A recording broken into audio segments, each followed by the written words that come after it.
Welcome to On Texas Football. I'm Bobby Burton, your host. This is the Saturday morning conversation. I'm joined by Darren Heitner, lawyer, a professor of law at the University of Miami. He also operates Heitner Legal, which provides legal services to players or recruits or however you want to put it. But he does it on a flat rate or hourly basis. So he's not correctly called, you wouldn't call him correctly an agent per se. But Darren, our guys here at Texas, they want to know a little bit more about the House settlement and how maybe a third party sees this impacting college football. But before we get there and talk about some of the goings on right now, I want to ask you, just out of curiosity, how did you get involved with this? I mean, you're an attorney, and all of a sudden you become an expert on NIL and everything else. How did that work out for you? Well, thank you for the categorization as expert, and thank you for having me here. I've been practicing law for 15 years, as young as I may look. Okay.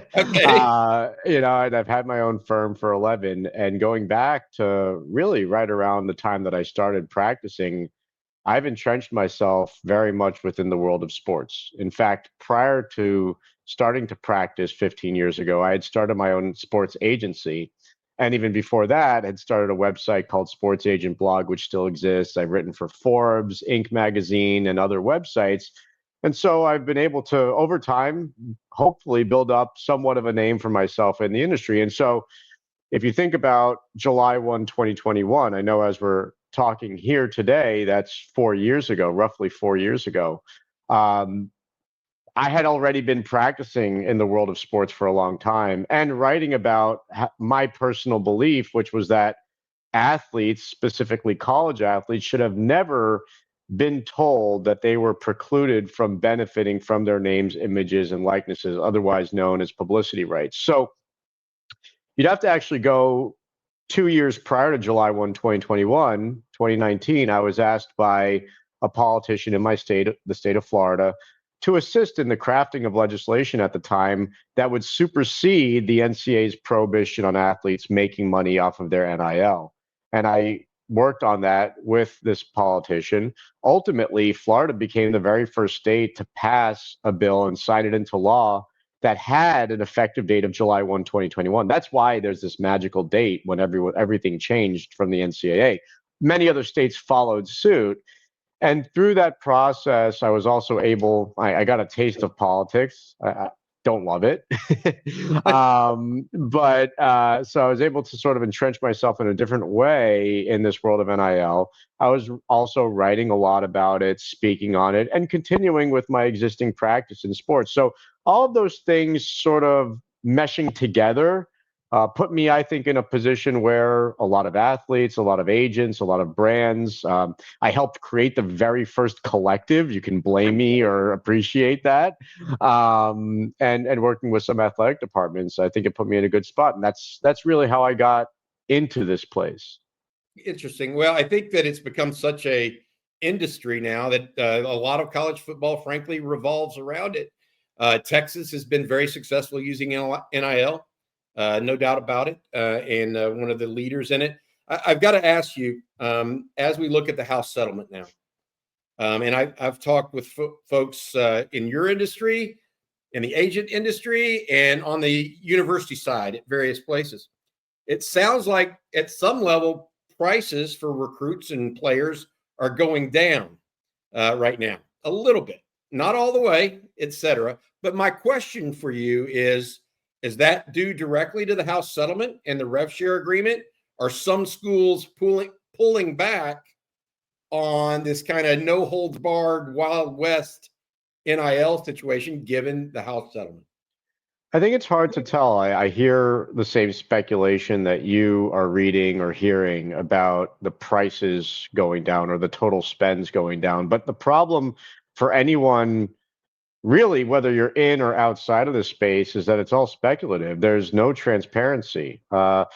As perhaps many of your listeners know, under the House settlement, schools now can pay up to roughly $20.5 million directly to athletes across the board throughout all their different athletic programs within the university.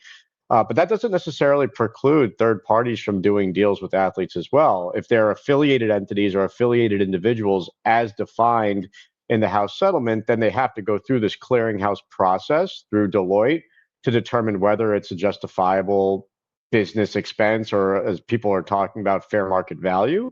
But I'm not so certain that the overall spend is going down. What I know to be true is that there was, in this very recent past, an unorthodox, extraordinary circumstance where these affiliated entities were rushing to pay out as much money as possible to players. Why? Because under the House settlement, if a deal was entered into prior to June 7th and the payment was made prior to June 30, it wouldn't be susceptible to that clearinghouse process that I just talked about, where fair market value is going to be assessed. So a lot of the monies that were promised to players over time were front loaded, or even deals were struck in their infancy where all the payment was to be performed and paid out prior to June 30. That could have led to a marketplace that was, I'd say it didn't act as it normally would have absent those conditions. So I don't expect that to continue, where you have these upfront massive payments to athletes. But I'm also not so certain that we're going to see this huge quote unquote correction, and that particularly the most prized athletes are all of a sudden not going to be making seven figures annually. I think that's probably going to continue.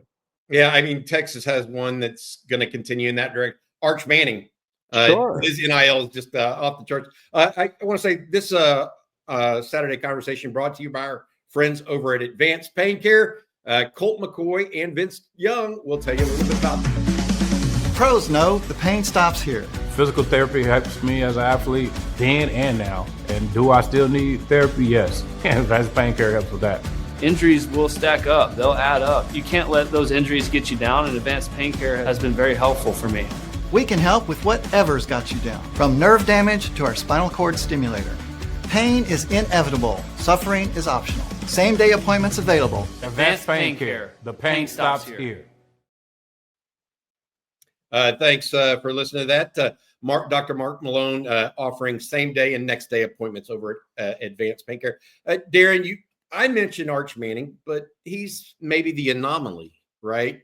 What about the second-string defensive tackle or the third-string offensive lineman that may have been, as a recruit, getting large, mid, six-figure deals, etc.? Is that is still happening, or is that the bigger question mark? It's not necessarily the Arch Mannings or the Carson Becks or those kind of guys, or DJ Lagway. It's going to be the others that. It's a question mark. I mean, certainly when you impose a cap at $20.5 million, that's going to rise only slightly on an annual basis over 10 years.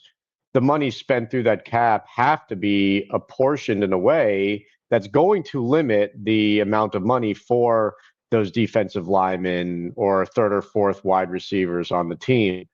But the big question is whether or not that cap will be supplemented through payments either through affiliated entities and or affiliated individuals, i.e. boosters, or whether these programs are going to get creative. And I tend to think that they're going to be compelled to get creative, right? I mean, This is a super competitive environment where money talks. And I think programs that fear getting creative and really restrict themselves to the cap are going to fall behind very quickly. This is you're using the term creative. I'll use one that maybe a lawyer doesn't like to use, and that's loophole. I'm fine with the word. Okay. Well, let me ask you this. Are you aware of any out there right now that you've seen that are working, or is this all wait until see what happens with Deloitte and the black box that it goes into and what it spits out and what it doesn't? Sure, I can mention a couple ways in which I'm seeing what you refer to as loopholes. One is not structuring the contract as an NIL deal, saying that it is something else so that it doesn't fall within the scope of the type of transactional activity that has to be disclosed to Deloitte and through the College Sports Commission. That's one way. Another way is, instead of the payments coming from those NIL collectives that have grown in prominence over 4 years, and that this settlement has a very either express or implied intention to deplete those collectives' power, money is instead flowing to third parties that you and I would consider to be true and authentic brands, but that maybe wouldn't have traditionally been spending money on college athletes and now are compelled to do so. So there are myriad workarounds.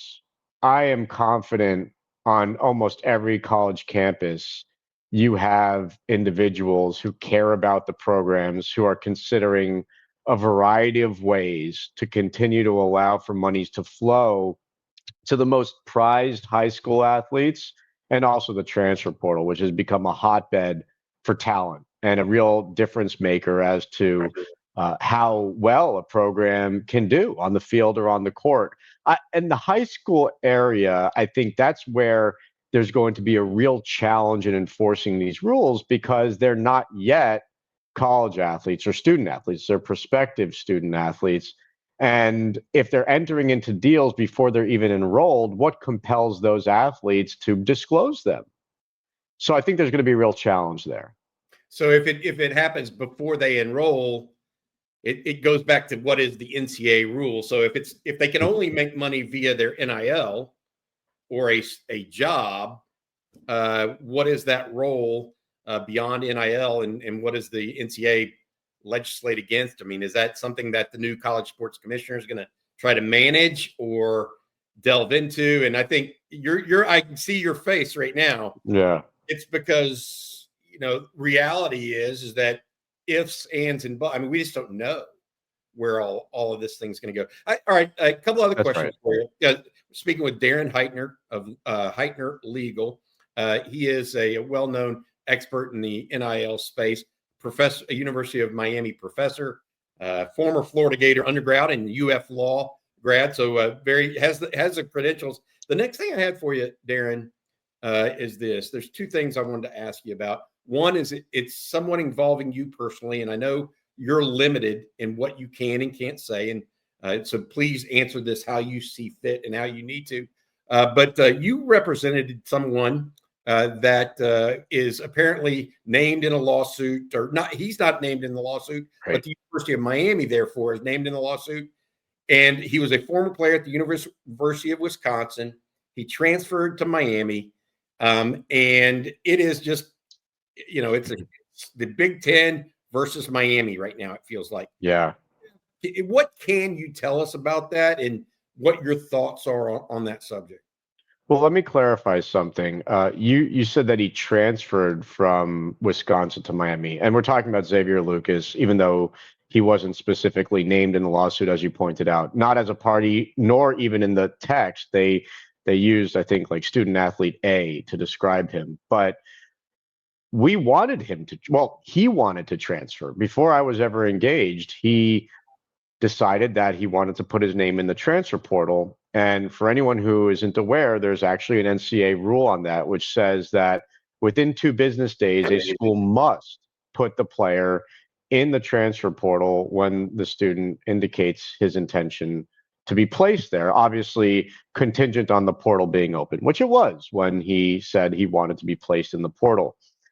We've never seen, as far as I'm aware, an instance where a school rejected and refused to comply with that request. Again, because it's an NCAA rule. These are all schools, whether it's Texas or Wisconsin, Miami or Florida, they are all voluntary members of an association, that being the NCAA. And when you violate the rules, typically there are consequences. We haven't seen any for that yet, but that was the big issue with Xavier Lucas.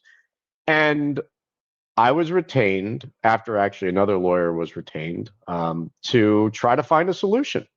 And I exhausted every effort possible with the University of Wisconsin to find a solution. I begged, pleaded, that they would just put his name in the transfer portal as they were required to. And if they had some sort of issue thereafter, we could work it out, or we could work it out in real time. I actually even drafted a lawsuit that I was prepared to file against Wisconsin and the NCAA on antitrust grounds for preventing him from being able to choose which school he intended to enroll at and be a student at. When at the final moment, we actually figured out a solution, which was, well, why can't we just unenroll from the school and decide where we want to go, apply for admission? If they accept us, they accept us. And in the case of Miami, he decided to apply to Miami. They accepted him for the fall semester. And after he was accepted, we were able to get him reclassified for the spring so that he could immediately practice with the team.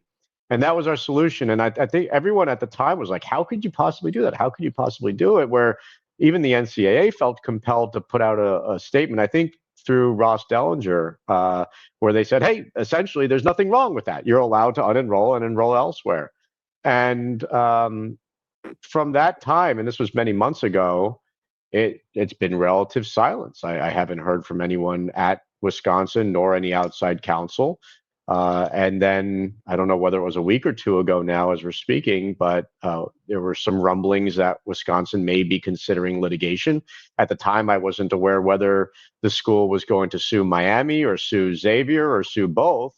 And then the lawsuit came out also through Ross Dellinger.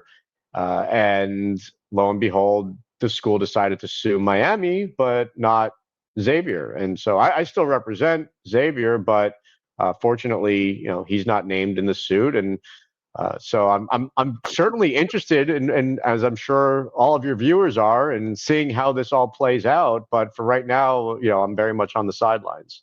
Yeah, it doesn't necessarily pertain directly to Texas, but Texas fans are very interested in the ecosystem as a whole of college football. The next piece I had for you is this: Florida State just came out with their agreements for NIL rev share with their players. They seem to have components that are a bit, I guess the best way we would put it is onerous terms. Yeah. They want the ability to auto-renew the contract in a one-way fashion, not a two-way fashion. So only the university can decide it. They don't have to pay the person more money, the player more money the next year, even if they go from second string left tackle or third string left tackle to first string left tackle. They don't have to guarantee if there's injury. What are your takes on this? And is this just more proof to you that where we ultimately need to go is some level of collective bargaining? I don't know if that's the right term, but isn't what Florida State's doing like almost juvenile?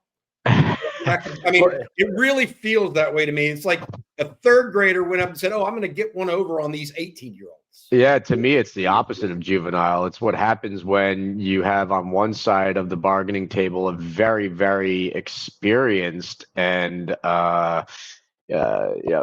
entity and individual supporting that entity, and on the other side a juvenile, right? I mean, you have somebody who is 17, 18 years old and may not have legal counsel or an agent to review things and may just be signing on the dotted line. It seems exploitative, onerous, maybe illusory, definitely extraordinary. I'll tell you, first of all, Chris Hummer did a great job breaking it down in his story. And what's interesting from my perspective, I've done a lot of deals with FSU's collective over the years. And when I first received their NIL collective contract years ago, I'm like, man, this is one of the more one-sided agreements that I've ever seen. And then over time, I found that they really toned it down and they became a pleasure to work with. I've done plenty of deals over the past couple of years with them, and the individuals there, they've had some changeover, but excellent. This is a revenue share agreement, as we were talking about before. These are the deals between the schools and the players. So it's separate and apart from the collective deals, usually different attorneys even drafting and negotiating them. And I've done a lot of revenue sharing deals for a lot of players across the country at a lot of different schools. I hadn't seen the FSU one. I hadn't done any for the football players or basketball players over the past few months, and so I didn't have any direct insight as to what was being proposed. And what's interesting is, in a lot of conferences, there's like a template, like with Wisconsin, as we were just talking about. The Big Ten created a template that pretty much all the schools use in uniformity to the extent that they're doing revenue sharing deals, and not all of them are. With changes here and there, same thing's true for the SEC, but with the ACC, I suppose that's not the case. And I've done deals with other ACC schools. For instance, Duke with Darian Mensah. Great program, great to work with. Terms that look nothing like with what I read in Chris Hummer's story about FSU. It seems like FSU got very carried away. And, I don't know who were the sources for the piece. It seems like there were many sources, but good on them for revealing that, because I think the only way you get real change is through transparency and exposing that. And it is, I mean, FSU should reconsider that approach anyway, because if you have a problem, there's a real possibility an arbitrator or a judge, and I don't know what the dispute resolution clause says in those agreements, but they could say, this is so illusory, so one-sided that it's unenforceable on its face. And you're basically asking for problems when you try to get such a one-over on somebody. So am I shocked by the fact that these documents have been drafted and put in front of players? No. Have I seen bad practices throughout the space at different universities? Yes. But the hope is that FSU learns from this and makes some quick adjustments to their documents. Yeah, it's very interesting how one-sided they can be. I mean, I used the example to the audience on Friday morning. If my daughter just graduated from college this past year, if a entity came to her and said, "I'll give you a 1-year agreement that can be rolled out over the next 4, and I don't ever have to give you a raise," I would tell her not to sign that agreement. And that's what FSU is saying. So anyways, long story short, I think the last thing I want to ask you, Darren, and I know you're tight on time, is where is all this headed in your opinion? I know you don't have a crystal ball, but do you see this going to some level of collective bargaining? I mean, I saw the Maryland AD last week came out and said, "Hey, maybe we should treat them as employees or some sort of subset of employees." I appreciate you bringing that up, because that's the one piece in your former question that I didn't answer. I read and hear a lot of people on Twitter or X, whatever you want to call it, LinkedIn, on Feinbaum, et cetera, saying collective bargaining, employment, this is the solution, this is bad, we need it.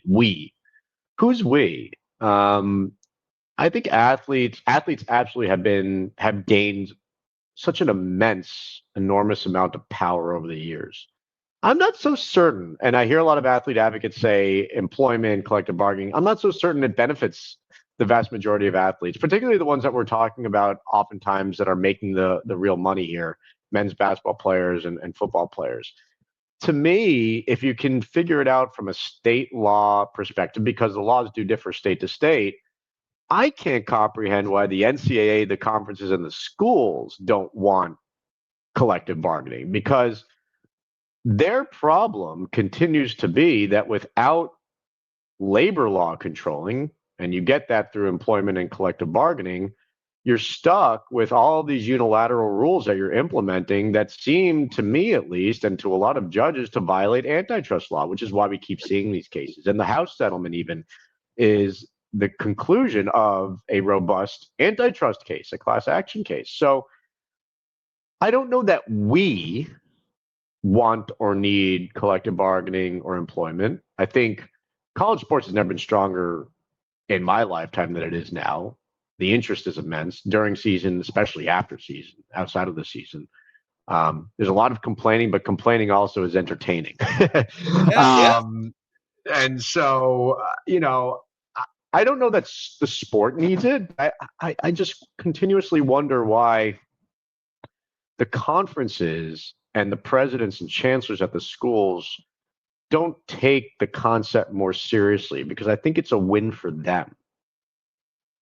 Yeah, I get it. All right, Darren, thank you so much for your time. Appreciate You're it very very much. Again, Heitner Legal. Darren Heitner represents players and not necessarily represents them, but drafts their legal documents. He's not an agent. He's a lawyer for flat fee and hourly rates. A lot of Texas players have used Darren's services before. That's I've recently worked with Jamie French and Grayson Littleton. So, yeah, great players.